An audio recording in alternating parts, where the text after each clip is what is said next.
To me, empathy means even if you can't understand what I'm going through, even if you think it's weird, you want for me to be well and you want for me to be heard. So with any form of mental illness, it's the same as with an invisible illness. Oftentimes we don't feel believed that we're struggling.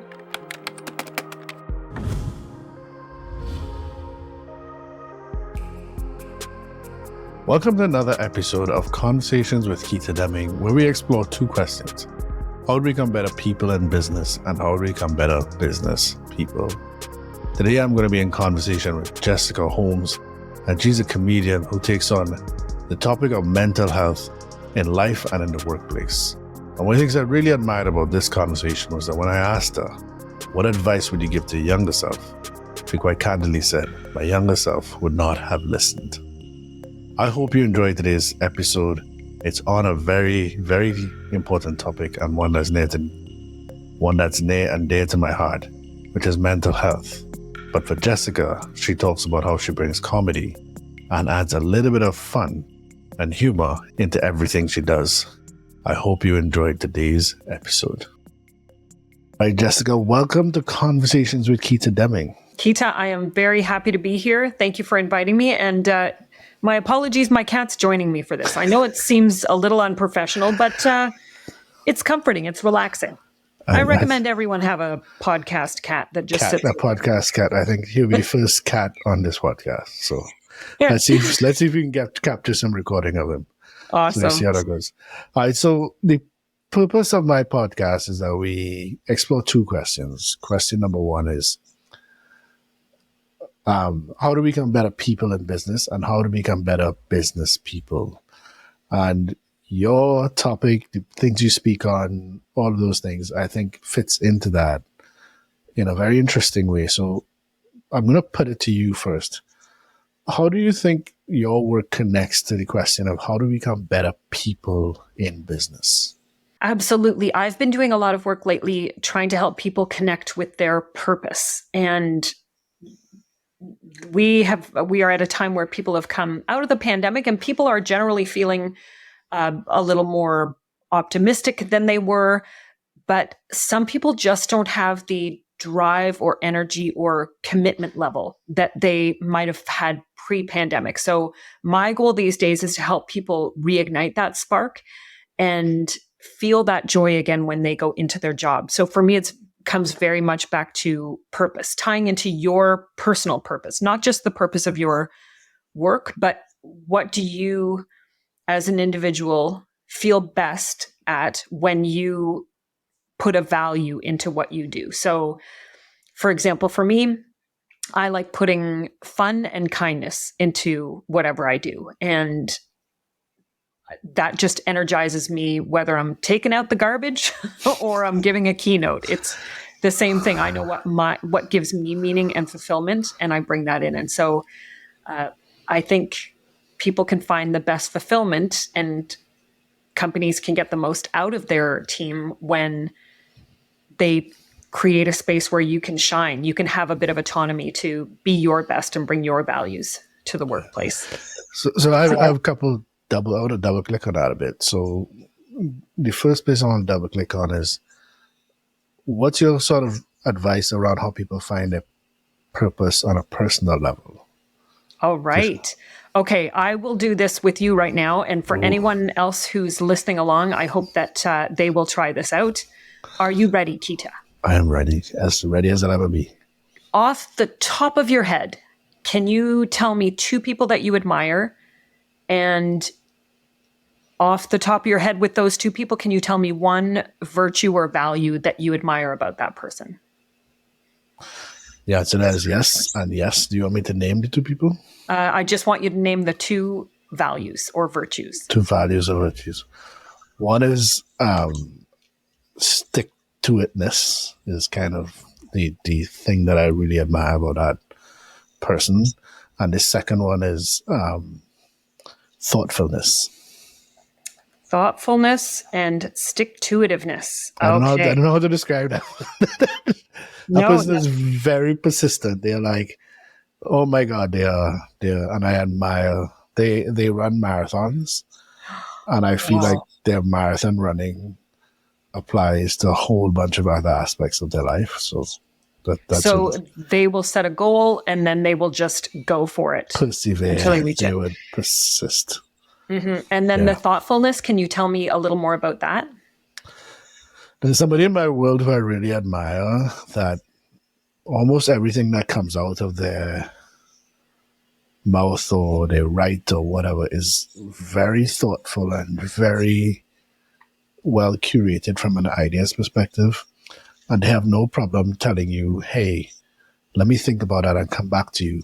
And what I really admire about this person is that they actually come back to you. And they can come back to you like a month later. That's wonderful. So instead of just giving you whatever answer pops off the top of their head, they are thoughtful, they are patient, but they also follow up. So that's beautiful. Those two qualities, according to Dr. Deepak Chopra, those two qualities are ones that you are looking to express more in your life. And the only way that you can be attracted to those qualities in someone else is because they exist in you and you admire them. So that's one exercise that I do where people can identify these two qualities. And if you were to try having a little more stick-to-itiveness and thoughtfulness in your life for the next 30 days, just tape those words up somewhere or make them the screensaver on your phone. According to that theory, your fulfillment would go up a little bit. Your life is still going to look the same, but your fulfillment might go up. That's so interesting. I gotta think about that some more, man. Like, I'm gonna sit with that one. So thank you, Jessica. That's a great exercise. My pleasure. So I did that years and years ago. And the people I thought of were my grandparents, and they are fun and they are kind. And those are the two things that I most admired about them. So I have been wearing it on this bracelet for many years. Awesome. And when I'm in a situation, whether it's I'm about to do some public speaking, whether I'm at a crossroads in my life and I don't know which one to pick, or even just if I'm nervous about a situation, I have imposter syndrome. I sort of feel like I look at this bracelet and I go, all I can do is put fun and kindness into it. And then that takes away the pressure for me to be anything other than the best that I can be. I can't be you and I can't be you, but I can be me at my very best, shining the qualities that fulfill me and are most meaningful to me. And it's great because it takes away that imposter syndrome. It takes away my stage fright to just go after those things in life. So for me, it has increased my fulfillment, but also just made decisions easier. Is it fun? Is it kind? Yes. If not, I'm good. Awesome. So the second question I wanted to ask was, so one of the struggles that I have in my own work is how do people connect to the purpose of the organization they work for? Or, you know what I mean? So like they say, a lot of companies are trying to do purpose and it's performative. So it's more about performance than it's actual purpose work. And then people are going into these organizations and you may not have an answer to this. And if you don't, that's perfectly fine. But how do people connect to that purpose? Would it be places they work or the spaces they spend their time? They're not exactly in their control on that personal level. Yes. So in that space, I would say the responsibility lies very much with leadership. I like the acronym ARE. Is leadership available, responsive, and engaged? And sometimes what that means is maybe someone's job isn't the greatest job in the world, but they feel seen and valued and heard by leadership. And so, for example, there are Olympics for housekeepers. It happens down in the States every year where they have competitions for who's the best vacuumer. They have competitions for who makes the bed the fastest. So these are all just people who work in housekeeping at various hotels, and they compete against each other and they have awards. And the hotels that encourage and pay for their teams to go be a part of this, like, can you picture how valued and seen and more proud you would feel of the work that you do if you knew that your company saw you that way and recognized you that way? And that is what I feel like leadership can do. What can an individual do? Again, I feel like it comes back to you getting excited about the values that you bring to your job. So one of my favorite jobs ever was doing data entry down at the CBC. And it was just me typing away every single day. Did I really love putting information in? Not so much. But what I liked was I got to be friendly with everyone who came by. I liked that I had a bit of autonomy to daydream. So it was attaching my goals and what meant something to me onto the job. The job itself didn't really matter. It wasn't of any consequence in my life. It wasn't something I was like, yeah, I'm going to punch numbers today. But I got excited about going to work because I liked making that job what I wanted, which was a chance to engage people, a chance to be friendly, and to have a little space to be creative. Yeah.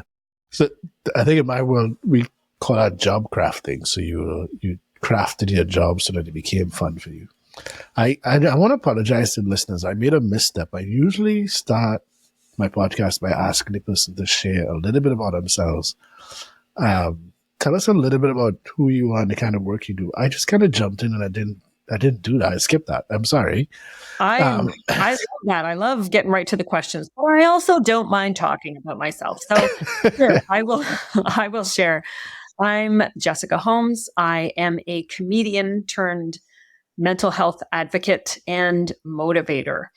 And the way that journey went, I did comedy for 15 years exclusively. And I was on TV shows like Royal Canadian Air Farce. I opened for Oprah Winfrey. I opened for Jerry Seinfeld. And then I went through a depression, and it lasted about 2 years. And when I came out the other side of the depression, I just felt like, how can I just get on stage and tell jokes?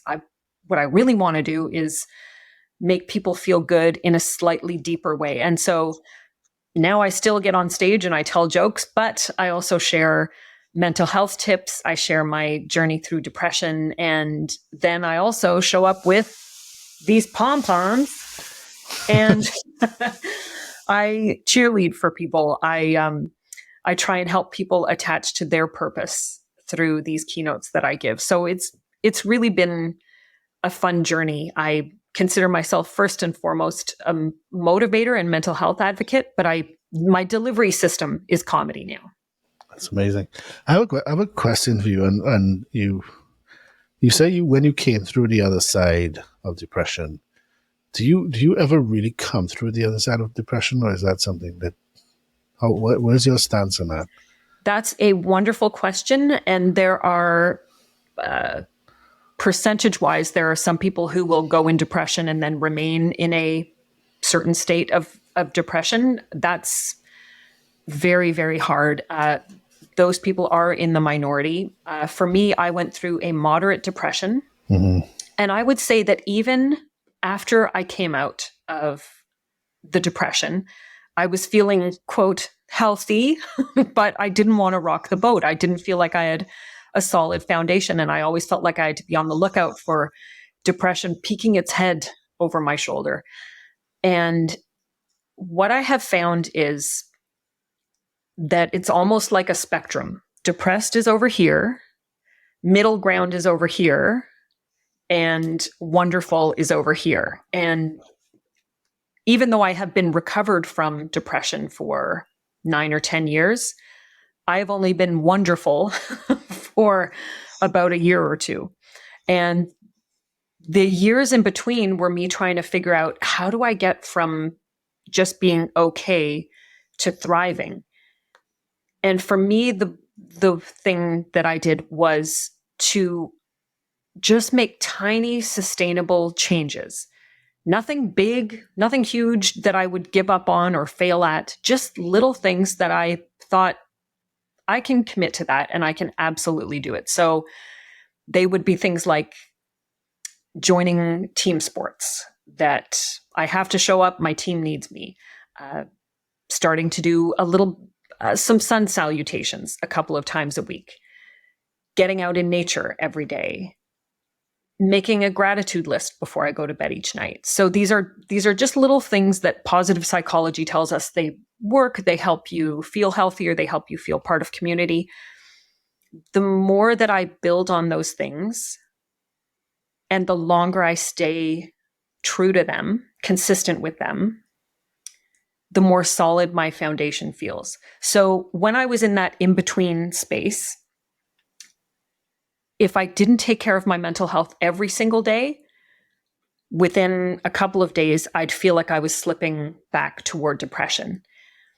But I've been doing it so long now and so consistently now that were I to stop taking care of myself for a couple of days, I would say I'm okay. My foundation is so rock solid, and I'm so used to doing the little things to treat myself well, to cut out negative self-talk, to not beat myself up over things. I don't feel, I'm not afraid of depression like I used to be. And I've also accepted that if depression were to come back, and statistically speaking, it could come back. If you've been depressed more than once, you have a higher rate of recidivism of it coming back. And I've just accepted it could come back. What got me through it once could get me through it again. And all I can do is put my fun and kindness into the world and cross my fingers. And keep doing the small things. Mm-hmm. Oh, absolutely. I want to stick with this a little bit because I think it's a taboo topic that so few people talk about, which is why I appreciate your work. The first time I saw you was on stage doing a talk and talking about mental health and using comedy, and you took this very serious topic and made it approachable. So I really appreciate that. My question for you is, if you were to go back and give yourself advice while you were in that state of depression, what's the advice you'd give yourself there in that time? I would not have listened to any advice when I was in depression. Wait a minute. Let's just pause at how amazing. That is fantastic acknowledgement there. That is so amazing that you just said that. That the awareness that you have that at the time you would not have listened to the advice anyway. But yeah. Anyway, Thank you. That's great. Yeah, well, no, and that's one of the things I'm happy that you asked it, because that's what's so hard for people to understand when they see someone going through depression. They think, but couldn't you just, have you tried? And each of those questions just adds to the shame and weight that a person with depression carries. One of the symptoms of depression is you cannot imagine life ever feeling easier than it feels today. So it's really hard to cling to hope or try something new when you're like, but it'll never work. I'm a pile of misery. I don't deserve good things. I can't. But if I could wave a magic wand and if I could make myself believe something when I was in depression, I would have wanted to believe that I'm already enough as I am. I think that was the one fundamental belief that followed me through depression, was that I'm worthless.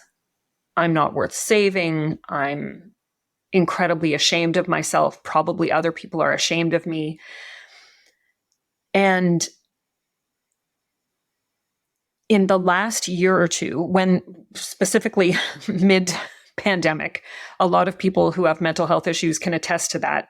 We were terrified. Anyone who's had mental health issues, this pandemic rolls along and you're like, this is the big one. What are we going to do? And so I had tried meditating many times years earlier. Didn't work. I was like, time is money. Isn't it working yet? And when I tried it again in total desperation a couple of years ago, because I thought, I just can't keep going back to this. I wanted to meditate because I wanted to know that when I go deep enough, I truly feel like I'm enough exactly as I am. I could be enough without this home. I could be enough without my job. I don't need circumstances to tell me whether I'm enough or not.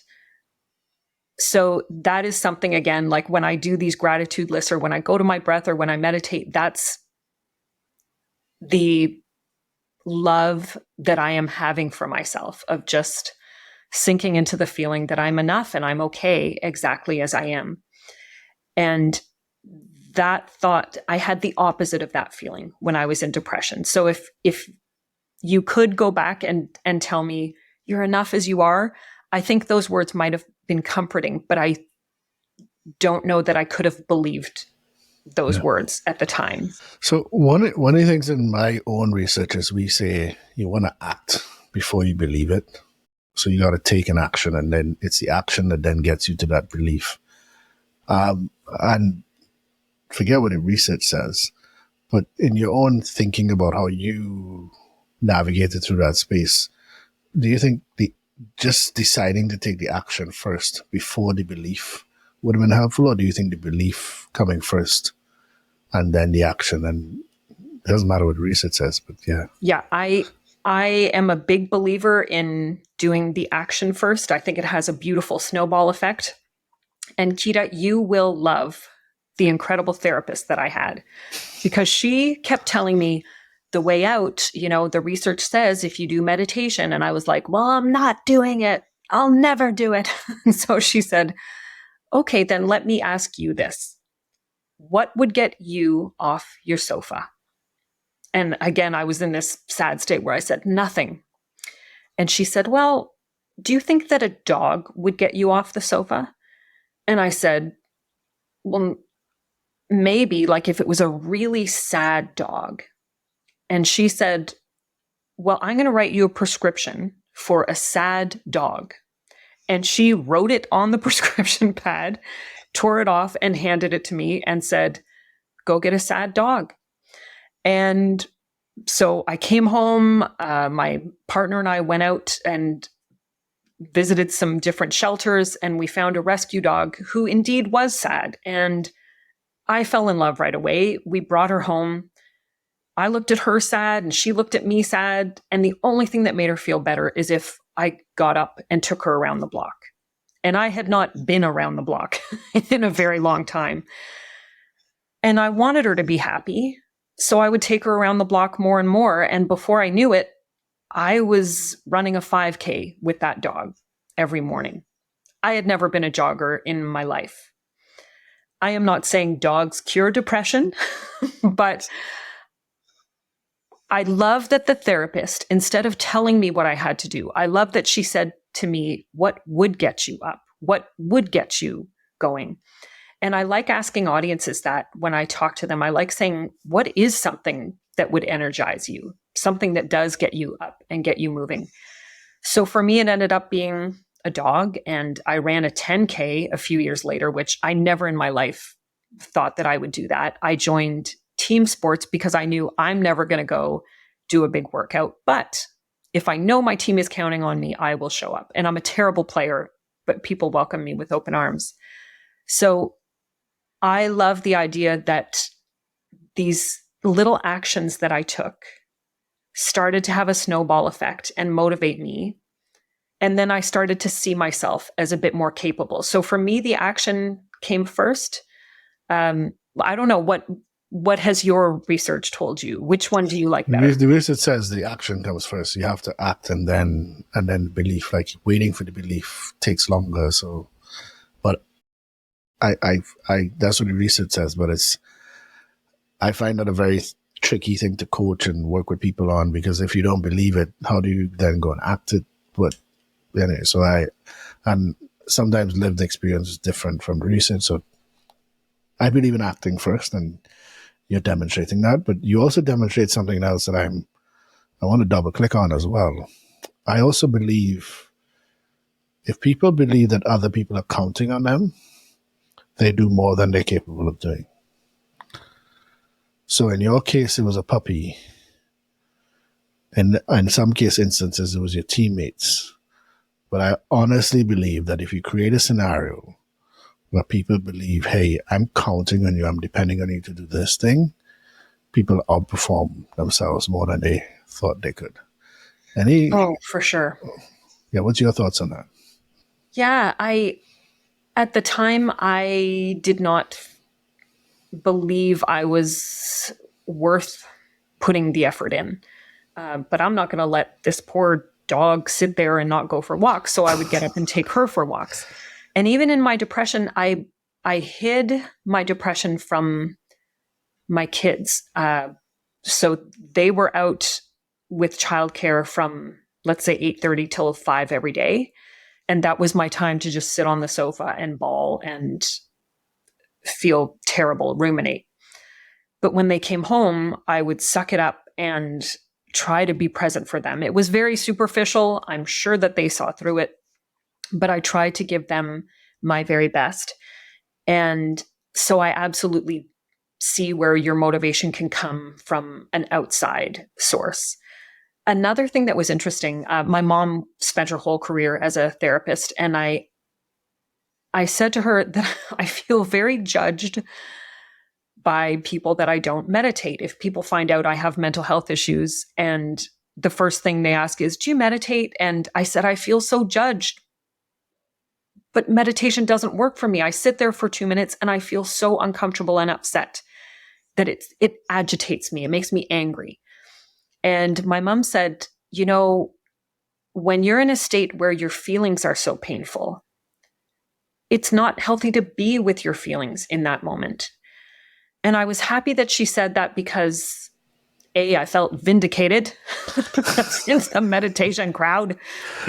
But also, we have to listen to ourselves. We have to be able to trust our own instincts. Is something good for me or bad for me, regardless of what anyone else thinks? Depression is so personal. I meet a lot of people who come up to me after the show and they say, I'm struggling with this thing or that. What can I do? And I always ask them, what do you think you could do? What is something that would feel maybe a little good to you? What has energized you in the past? Because there isn't just one cookie cutter set of things that's going to work for everybody across the board. Some depressions are so severe, people can't get out of bed for years. Some depressions come and go, and people feel always at the mercy of their feelings.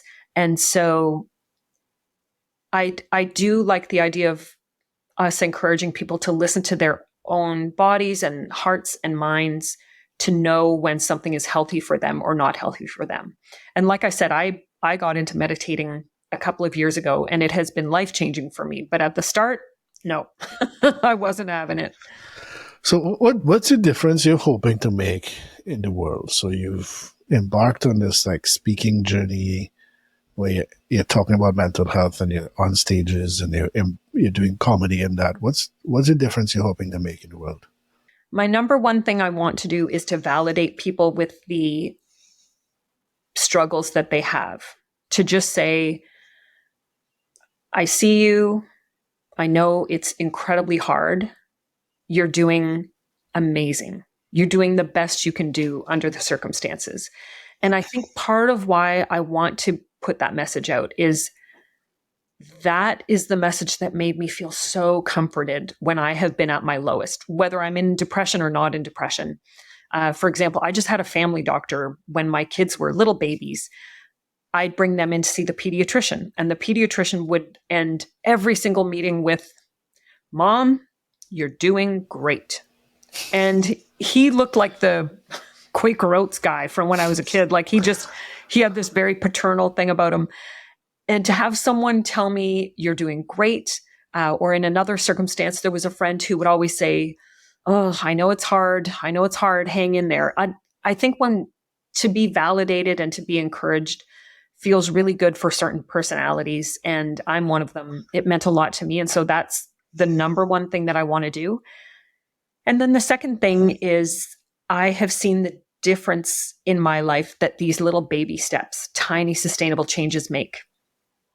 And so I am a work in progress at figuring out, how do I share those in a way that is most palatable to people? So how do I find a comedic way of reminding people, get moving? What's a way that you can get moving? Because that is a sure energy booster. What is a tiny sustainable way that you can go a little easier on yourself? So creatively speaking, I feel like I have years of work ahead of me in terms of figuring out how to get my message across.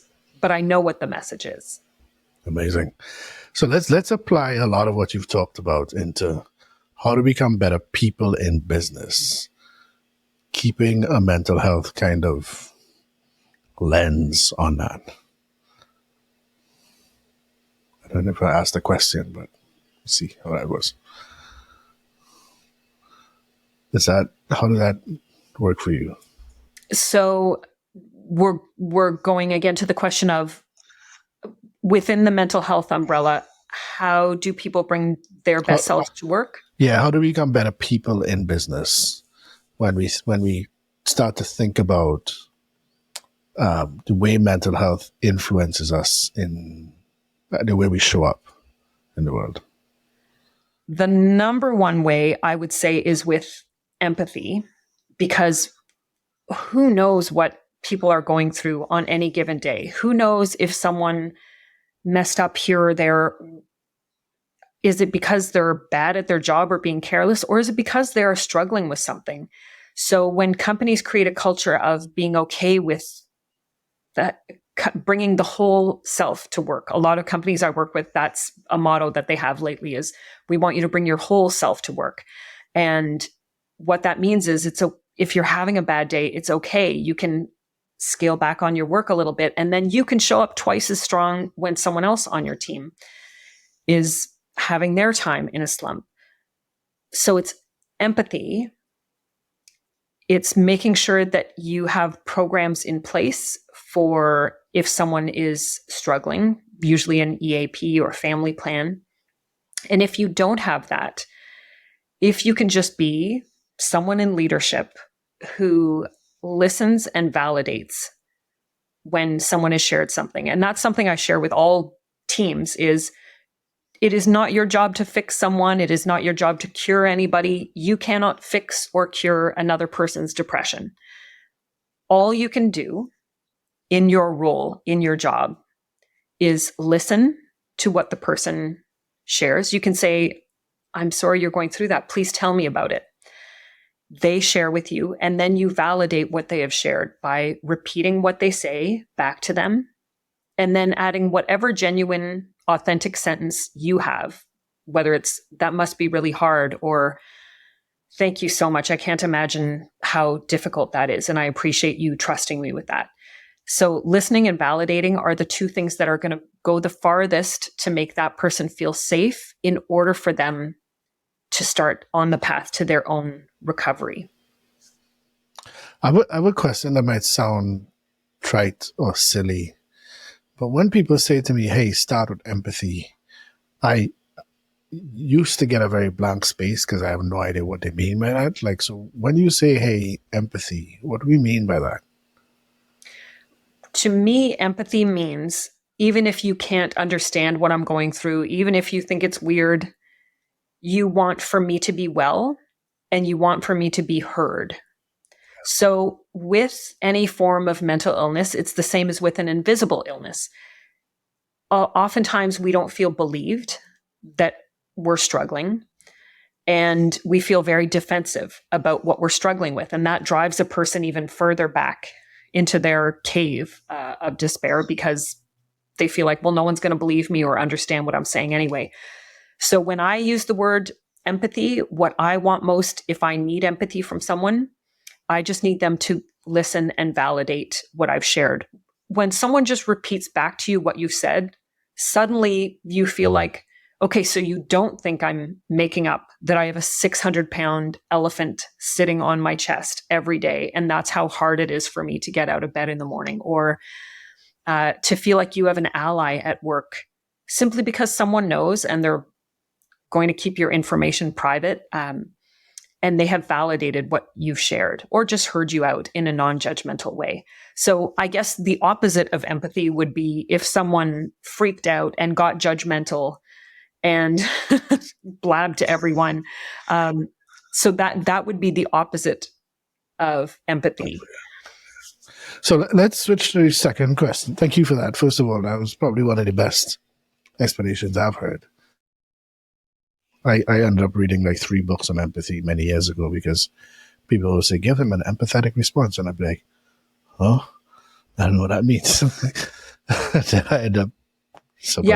And the reason that I don't tell people, oh, use this sentence, is it has to come from you. It has to come from your heart. If you would never be someone who would say, get well soon, or hey, I feel for you, then don't use those words. But what very human words would you find comforting for you to hear in a situation where you're struggling? And those are the words you should use with someone else. But my number one thing is just don't give advice. Because again, that compounds the pressure or shame that a person might feel. But to ask, what can I do? That's my number one thing to say to parents whose teenagers are struggling. A lot of people have teenagers who are currently struggling with mental health issues. They don't want to hear your suggestion for what they should do. But if you ask them enough times, hey, I'm here. What can I do for you? You might get a lot of like, nothing. But eventually one day, if they do think of something that would be of comfort, they will share it with you because you've been a safe person. You haven't shoveled advice at them. You haven't judged them. You have just said, I'm here for you. I'm never leaving. I love you. Can you think of anything I can do for you? But that takes me full circle back to your enough. Like that's what I'm hearing you say. Tell the person help the person recognize that they're enough, or like that's what I'm hearing when you say those things, especially like a teenager. Like you are amazing just the way you are. Like kind of thing is what I'm hearing. Yeah, and especially like social media is the number one culprit for this rise in depression and anxiety among teenagers. And it's giving people this, you go on it thinking, I want connection. And the connection is so false and it's so fleeting. And it's just constant reminders of not being enough because everyone's life is so curated and it looks so good and you're not a part of it. So absolutely, I feel like you are enough exactly as you are is a great message to be giving teenagers right now. So let's switch to the second part. So the two questions we ask are, how to become better people in business and how to become better business people. What's your advice to people around how to become better business people? So this may or may not make sense to you, but in my years of flux, when I wasn't feeling at my best, I felt like I was inconsistent. I felt like I was a candle in the wind. Some days I could show up to my job and be incredible at it. And some days I just had very little left to give. And whether it's replying to emails or writing an article for someone. And so what I learned to do was on the days when I feel healthy, give everything, give 100%. And on the days when I just don't feel like I have enough, to give myself the space to not put out bad work. Like I used to feel like, well, I have to post no matter what. I have to be a part of the machine. I have to keep posting on social media. And I would post stuff that I didn't feel proud of or good about. And it was, I was phoning it in. And so eventually on a healthy day, I'd have to go back over all of that and delete all of the stuff that was subpar. So I would say if you're someone who I would give your best in the areas where you can give your best, where you feel healthiest giving your best. And for people who work in a performance-based space, I usually say to them on days when you're feeling off, I would not go in because it takes a lot longer to undo a bad reputation based on having a bad day than to show up when you know it's bad, when it's unhealthy for you, and when you're not going to give anything good anyway. I don't know if that's a helpful answer to give in a business setting because I don't think people want folks calling in sick. But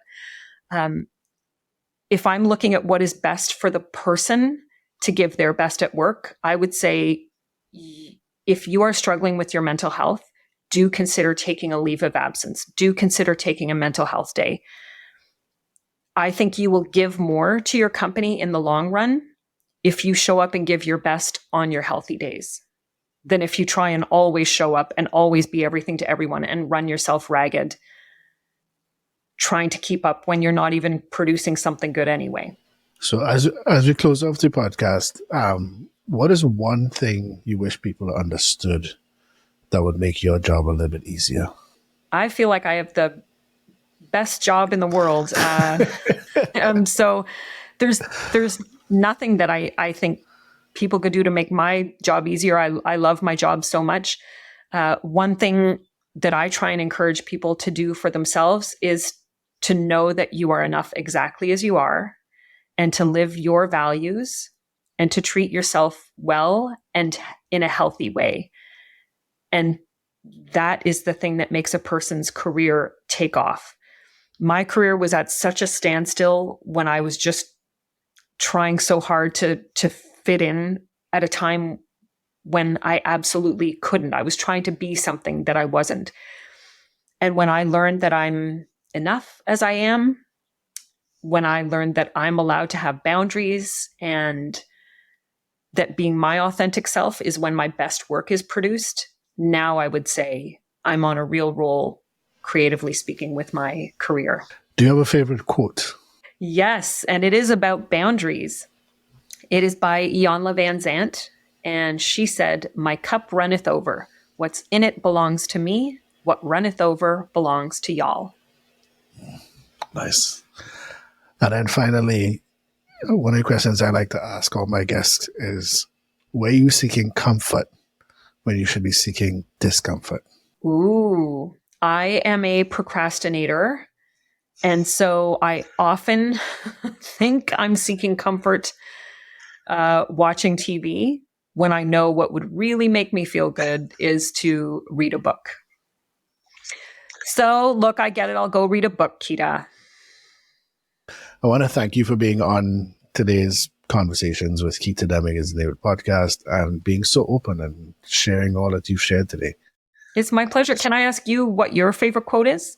Mine changes. But the one that I like a lot is that I'm a man of, and this is written many years ago, so it could be a man or woman, but I'm a man of fixed and unbending principles, the first of which is to be flexible at all times. That's awesome. Flexibility is key. Yeah. So that's my favorite quote. So yeah. All right. Any questions, anything you want to share with the audience before we sign off? Oh, I just want to say, hang in there for anyone who is going through a hard time. I'm sure I've talked about this in a way that is very personal to my journey. I hope that I have not offended anyone by not being able to discuss what other people are going through. But I always wish everyone the very best with their journey. I know it can be really hard. And I'm sorry for anyone who is going through a hard time. Please do hang in there. You never know if tomorrow is the day when things will turn around. It's a hard one to follow. Jessica, thank you for all the work that you do. I've been a admirer of your work, and thank you for sharing such an important message consistently. So yeah, thank you. Oh, my pleasure. Thanks so much for having me, Keita. No problem. And for all of you who joined us today, thank you for listening in on another episode of Conversations with Keita Deming. See you next time. We'll have another guest who will be exploring two questions. How do we become better people in business, and how do we become better business people? See you all next time. Thank you for listening to Conversations with Keita Deming. Over the years, I've learned that few things will impact or improve your life more than improving your strategies and having better conversations with the people you wish to serve. If you like today's guest and the idea is shared, please like, follow, and provide a review wherever you listen to podcasts. You can also visit my website to sign up for my newsletter and learn about the release of my upcoming book. I look forward to the next episode, where we'll be in conversation with someone who will help you become a better business person and a better person in business. See you next time.